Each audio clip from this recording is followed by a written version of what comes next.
একদিন বিশ্বনবী বললেন, বান্দার কোনো হক আল্লাহ কোনোদিন ছেড়ে দেয় না।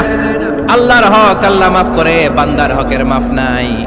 যদিও আমি নবী, আমার উপর যদি কোনো হক থাকে বলো, আমি দিয়ে দেব। কোন সাহাবী দাঁড়ায় না। এক সাহাবী দাঁড়িয়ে বললেন, নবী, যুদ্ধের ময়দানে চাবুক চালানোর সময়, লাঠি চালানোর সময় এক কাফেরকে মারতে যে আপনার লাঠির বাড়ি আমার পিঠের মধ্যে পড়েছে। আপনি যেহেতু এই কিসাসটা আদায় করতে চান, আপনার পিঠে আমি লাঠির বাড়ি মেরে এটারে শোধবোধ করে দিতে চাই। সাইয়েদনা ওমরে ফারুক হাতের জামা এরকম পড়তে শুরু করছে, আয় এদিকে আয়, তোরে শোধবোধ করাই।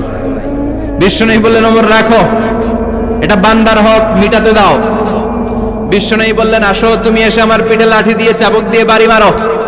সাহাবী বলে, ও নবী, তখন দুর্ভিক্ষের সময়ের যুদ্ধ ছিল, আমাদের গায়ে জামা ছিল না। যখন আপনি আমার চাবুকটা পিঠের মধ্যে মেরেছেন, আমার পিঠে তখন জামা ছিল না। আপনি যদি যথা নিয়মে কিসাসটা আদায় করতে চান, আপনার জামাটা খুলেন, খালি পিঠের মধ্যে বাড়িটা মারিস।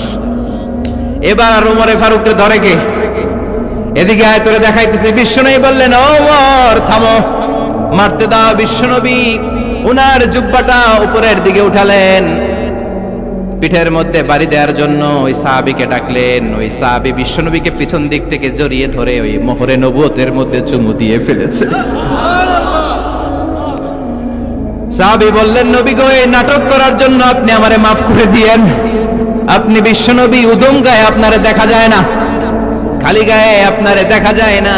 শুনেছি আপনার পিঠের মধ্যে মোহরে নবুয়ত আছে। অনেক দিনের সাধনা, জল্পনা কল্পনা, আপনার মোহরে নবুয়তে আমার ঠোঁটটা আমি লাগাবো।